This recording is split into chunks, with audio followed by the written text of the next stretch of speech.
Hey, I'm Daniel Snyder. This is Week in Byte, and today we're joined by Chris DeMuth Jr., founder of Sifting the World, a seeking alpha marketplace service, and we have a lot to talk about. Elon Musk versus Twitter, the expedited lawsuit of the year, and what's going on with Spirit Airlines. I figured we might as well get Chris's insights because he is so big into mergers and arb trading and everything else. So let's get into it. Let's get Chris into the conversation. Chris, thanks for joining us today. Great to be here. So give us, I'm just going to open it up. What's your take on what's going on with the Twitter versus Elon Musk, and who do you think has the upper hand at this moment in time? I think this is the final showdown between the rule of law and contracts versus its feistiest, most energetic, smartest, richest, most famous opponent ever. I don't know who will win.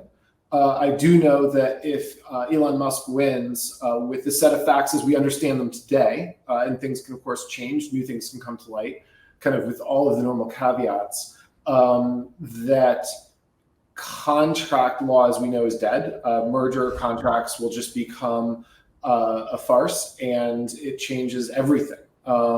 So in kind of the world of kind of meme kind of tweets and where there are environments where there's a lot you can do with 100 million followers and enthusiasts. But we'll see if he's met his match in the Delaware Chancellery Court with the chancellor going to hear this in October. Well, I mean, there already, there was the trial just the other day for the expedited lawsuit, and he already lost that, right? His legal team wanted to push it back. So doesn't that kind of give him a little bit of a forewarning of like, hey, you're going to get checked on this? I think that the expedition hearing was quite important. I think both sides made the choice to sneak in quite a bit of substance. It was just a hearing on when should we schedule it. However, the Musk lawyer, and I think no less of them for this, I think that they have an absurdly weak hand that they're playing well. They want to go on an open-ended fishing expedition, just kind of give us months or years or however long we want to just kind of poke around and see if we can come up with stuff, and then kind of ... insert that stuff into the contract where it's not written, but where they wish it was. And this chancellor is a very smart chancellor. She has a well-tuned BS detector. She saw this coming from a mile away and put a short work of that. She had nothing to say to the Twitter lawyer halfway through when the when the Musk lawyer was trying to kind of go on and on about how much time they wanted for their fishing expedition. She said, well, how long did IPP Tyson take? And he stammered, and she said 3 months. So we didn't quite get the September 4 days. We got October 5 days. So I think that was kind of 80-90% of a win. And I think it was a pregnant one in that it kind of made it less likely that there's going to be a lot of enthusiasm for this kind of open-ended random fishing expedition. And instead, this is going to be kind of a Delaware corporate law review of a contract that says things that can be read that are extremely favorable to Twitter. And then the parole evidence beyond that, which is also extremely favorable to Twitter on how we got here. And then beyond that, the fact that in law school 25 years from now, when a kid raises his hand and asks a professor, what do you mean by dirty hands? What do you mean? What is a bad actor? I think Musk will be kind of a verb by that point, to not musk up a contract where you are basically making yourself unable to use language in a contract to terminate. If he had reason to, which he does not, but he's not even situated such that he could make claims because he's almost a caricature of a bad actor, kind of almost daily violating non-disclosures, non-disparagement, the contract itself in ways that I think are going to be likely to make a big impression on the court in Delaware.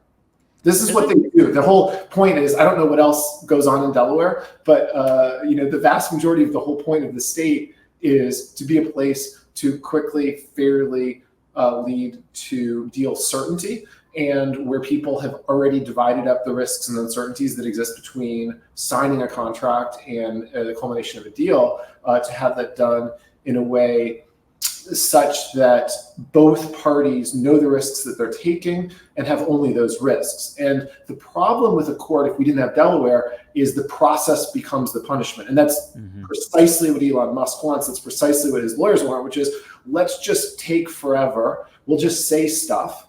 Has nothing to do with the contract itself, has nothing to do with what he signed, but we'll say stuff and look for stuff. And that will be so bad for Twitter that the board will weaken and eventually offer him much more favorable terms, because he can be so punishing using kind of the public for a political campaign against the company. And the whole point of Delaware is so that parties can't do that. Yeah, it's almost like the SEC should be down in Delaware, right? Like he had this whole point where he kind of ran over the SEC until he got caught. And then now he's so used to being vocal on Twitter and getting his way, and now he's finally hitting that roadblock. But I kind of wonder from a Twitter side of things, right? Like, obviously in corporate law, there's a lot of lawsuits that just get dragged out forever, and they have the money and the capital spend to be able to do that. But Twitter's earnings are coming, like, they could be losing revenue, but also this is so big in the media world right now. I don't see Twitter getting negatively hit from this. I mean, if anything, it's free marketing, right? So is this going to continue to be favorable for a longer runway and favorable in Twitter's favor? And Elon should just, I mean, at what point does he throw in the towel? I think a lot of that comes down to what his advisors tell him in September. So one thing about being fabulously wealthy is the relatively high cost of his very good lawyers is something he can easily pay. So I think he's having fun with this, and he wants to do something. He can be very glandular about his decision-making process. It's July. I think there's probably pretty small costs of going through August and September as we go towards trial in October. They might learn something from even though they don't have as much time as they want, from a kind of random fishing expedition. They can still try to put that in discovery. And so their lawyers will get some reaction from the court on the breadth of their discovery. Happily for Twitter, the contract very clearly specifies this is 4 facts that you need in order to consummate the deal.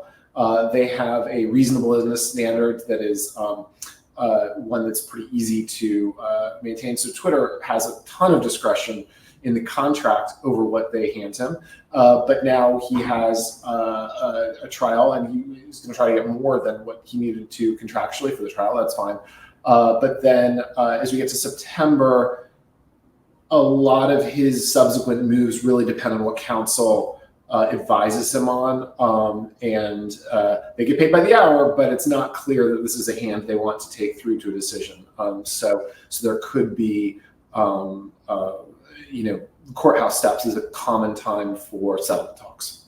So at this point, it's kind of like Elon doesn't want this at all, right? He's over the deal. He wants to just get out without it hitting his pocketbook. But also, there's reports coming out talking about his financing for the deal is completely sound, right? Which I know at one point it was mentioned, if his financing for the deal fell through, then he would be able to get out of the contract unscathed. But it seems like he's backed into a corner at this point.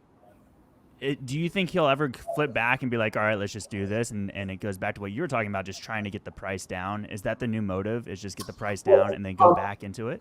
The market reacted favorably to Tesla's quarter last night. His wealth is kind of creeping back up after having taken a hit so far this year. I think that he's going to have a very hard problem pointing to any problem with financing to get out of this contract, again, because of the dirty hands, again, because he's just the definition of a bad actor. I mean, there's probably dozens of things you could point to say that he's not living up to his duties under the contract that he signed. And I think it's problematic if you kind of have a tendency to go through mania and depression if you kind of sign a definitive contract in a manic phase and then decide you wish you hadn't done the thing that you had done very shortly thereafter. But that's what happened. The financing as of today is there, but this is a case where if he's responsible for damaging financing, which I think he clearly would be if they walked at this point, that would be kind of wrapped up in the litigation. And I think a reasonable judge would decide what this chancellor's decided last year on a very analogous case, that if the buyer interferes with the process of getting financing, they can't then point to that to get out for damages. She, in fact, very specifically said in the scheduling hearing that it's not clear that this can be solved with damages. This is a case for specific performance. This is a case for requiring him to close, and he can close. Him not liking the precise terms is not an out. He could have asked for that in negotiations. He did not. Yeah. So let's boil this down for investors, right? For somebody that is potentially a Twitter shareholder, what should they be looking to do during this time? What would you say? Another shareholder should think for themselves and do their own work, and buyer always beware. I can tell you how I think about it, and that might be useful for them, but that's only for me and for my capital and capital that I manage. But in my view, you can look at how other social media platforms have done since this deal was announced. And I think it's reasonable to expect a draconian downside. I think $20, give or take a few dollars, is a reasonable kind of standalone value for Twitter. I think longer term, there are things that they could do to better monetize it and optimize it and manage it. It's been kind of undermanaged to date. But I would also say that it depends why it breaks. So if it's fully standalone and there is a determination that there was a material adverse change, say there was durationally significant miscounting in a way that was fraudulent, not that was somebody else has a different idea of how they should count. Somebody else having a different idea of how they should manage the company is intrinsic to every single M&A deal ever. Presumably somebody else wouldn't be trying to buy it if they had no other idea how to do it. But if they're monetizable daily active users, the MDA, one of the absurdities in this conversation so far is people are kind of talking past each other on percentages using different denominators. So it's just been a kind of an absurd conversation so far. But if it was fraudulent over long term, you could imagine the stock going to $15 instead of 20 on a ugly break where the company gets nothing. That's the downside. That could happen. Size accordingly, kind of size something to take into account that could happen. They could recut. I've communicated to the Twitter board our view on a recut is to kind of pay for certainty and timeliness, although we have a decent amount of timeliness as it is with the court decision, given how well we have it scheduled at this point. But that would be a small cut, and kind of September would probably be the right time to think about it. And then we have a contract. We have a contract for $54.20, and it's good, and nothing has changed that is material since that contract was signed. Twitter is not a perfect company. I think it's worth $15 to $20 as a standalone. It's not close to a perfect company, but it is not a company that's different than the $54.20 deal that was signed. The non-litigation aspects left include getting the SEC to sign off on a definitive proxy. I expect that it could be even by the time this is live for viewers, but in the coming days, I expect the SEC approval. I expect a shareholder vote and approval by the end of August. Docs going into the case in September. We'll have new filings there. A trial, if it gets to trial, in October. And I think this is one-sided enough that the chancellor could be vocal from the bench. I mean, she's going to want to write a decision here. It's not going to be decided from the bench, but I think that there's going to be a lot of clarity in that trial.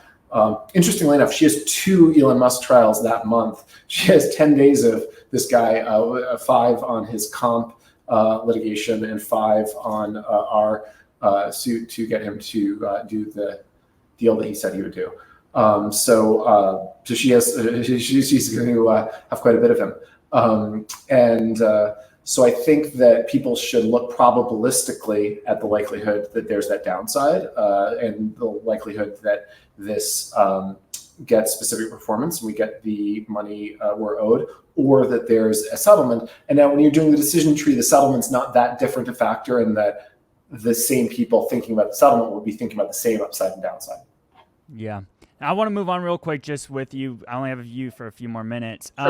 I want to get your thoughts on what's going on with Spirit Airlines versus Sure. Frontier and JetBlue. Obviously, it feels like this has been dragged on forever when we're talking about mergers and everything else. And our own Kevin Curran, Seeking Alpha news editor, wrote up a great piece on it talking about, the merger agreement moving to July 27th and how Spirit still wants to go with Frontier, but now they have their major stakeholders coming in saying that they're backing JetBlue. So I'm kind of curious, what do you think about what's going on with this merger specifically? Spirit wanted to do a deal with Frontier. Frontier does not want to offer anything more, and they do not have the votes for that deal. So they can, now when you kind of control the process, you're kind of a player on the field and the ref, and so you frequently don't actually lose this vote. You can simply delay things you don't like and expedite things you do. They don't have the votes. They're not going to get the votes. Shareholders don't want this deal.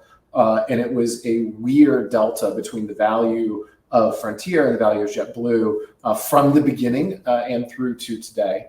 I generally don't have a lot of good things to say about how corporations communicate kind of the verbiage they use or how they react to shareholders. I would say JetBlue's been magnificent. I would say that it feels like a real conversation. You kind of push on something you care about as an investor. I'm a Spirit shareholder, and from the beginning, I've kind of thought JetBlue's made somewhat more sense, or obviously way more sense from the beginning. But every time you push back on something procedural, in terms of certainty, in terms of regulatory, the value of the deal, what they were offering, it's like a press release comes out a day or two later, kind of reacting. It's just amazing. They've been great, and if listening to them in terms of how they interact with the shareholders of the company they want to own is an indication how they run a company. Like, these are the guys who should own it. So I think JetBlue's been terrific. I sincerely hope that Spirit gets the best and highest deal. I'm not partisan on who that's from, but from the beginning, that's been obviously JetBlue, and Frontier hasn't been close. And that's never clearer than today. So hopefully they sign something. But it's going to be a really tough regulatory process. It's going to have a widespread, this is an aggressive antitrust regime. And so this is kind of battling our way to the beginning, not the end of a deal. So I'm hoping we get something with a very good contract, but I've just been impressed by how well JetBlue has managed this, and hopeful that Spirit they just seem like they don't like JetBlue. These companies don't get along with one another. But as an investor, that's not my problem. They can work out their differences. Their job is to maximize shareholder value. I think they're running out of their fairly heroic efforts to do things other than that, and I think that they're going to, at the last moment, do their jobs. Yeah, I mean, you got a great point. It sounds like you're just saying overall bullish on JetBlue, but I mean, you're talking about a company who, On their combination for the sake of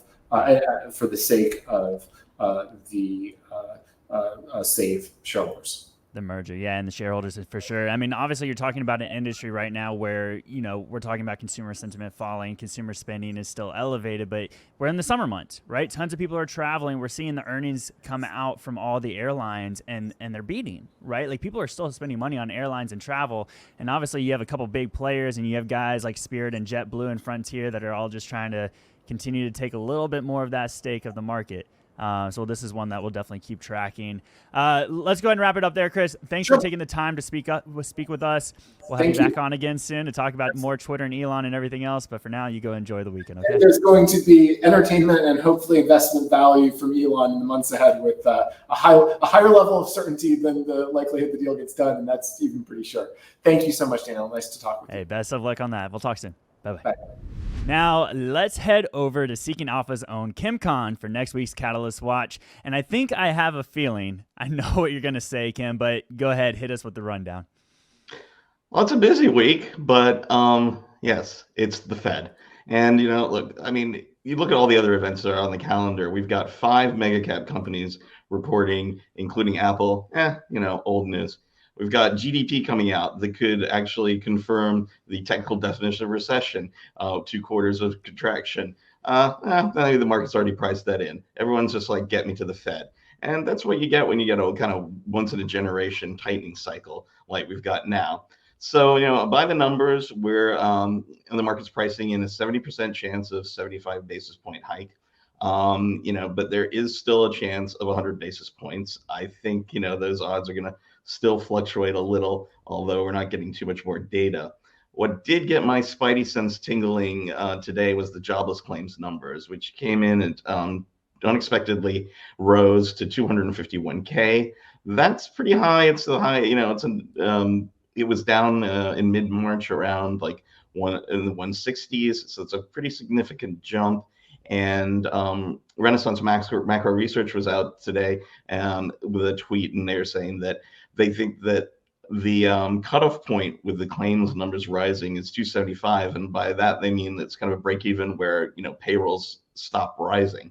And that's a very interesting thing for the Fed to take into account, because they the one thing that they could get them through 100 basis point hike pretty easily is this strong labor market that they've been having, and just that keeps adding jobs and keeping the jobless rate really low. Yeah, but to counterpoint that, I mean, we're seeing all these major companies, Apple, Microsoft, they're all coming out, they're slowing hiring. So we're seeing startup companies, which usually get hit first, right? They're the most risky. We were talking about this on Stock Market Live yesterday, on Wednesday, was, we expect to see companies like OpenSea and all these Bitcoin companies and crypto companies that are letting go of employees. But if you have all these major corporations starting to slow down hiring, are we going to finally get that unemployment number tick up that usually happens when inflation is getting pulled back down? I think that's what Jay Powell is counting on. I mean, he wants to see the labor market soften a little, and bring down the pricing pressures, because their goal is inflation. The CPI print was nuts. They've been looking way behind the curve for a long time, and they need to kind of get things moving in the other direction. So you better believe they're gonna be watching, what Microsoft is saying about their hiring plans for the rest of the year, and Apple and Alphabet, and we're gonna get some info on that next week. I mean, that's gonna be the most interesting thing about these earnings reports, is the calls when they talk about hiring and firing and kind of the macro environment as they see it. Yeah, just kind of curious off the top of with Apple's earnings, what would be the number one thing to watch, do you think? I mean, if you don't, the supply chain issue still is kind of a top of mind on whether they're having trouble, kind of getting the components and getting that totally sorted out. Just because that's, from a macro perspective, that's really important from the of keeping prices elevated. As an Apple subscriber, Apple shareholder, you're going to want to be looking at their guidance and kind of for iPhone units, and also for revenues, because the sheer impact of these, Apple has on the overall market as well is going to that's going to be big, and so, the cash flow concerns are going to be something that can get a mild sell off. You don't want it to be too doom and gloom from Apple and, have the whole market kind of tumble back into bear territory. Well, I mean, we saw how the market reacted when they announced they were slowing hiring, right? We were in complete, bull run. And the moment that news came out, I think it was like around 1 or 1:30, we had that tank. So, I mean, the market definitely loves to react to how Apple reports and communicates, apparently. They do, definitely. But then you look at the next day and the NASDAQ went up more than 3%. So, it's an ever-shifting landscape right now. It's super volatile. So we'll keep an eye on it. Thank you so much, Kim, for Catalyst Watch. We'll see you next week, all right? Dan. Before we get out of here, please do us a favor. Like, subscribe, follow, comment, leave a podcast rating, review, depending on where you're watching or listening to this content. It really helps us get this information out to other people like yourself. And until next week, I'm Daniel Snyder. This is Week in Byte. Take care.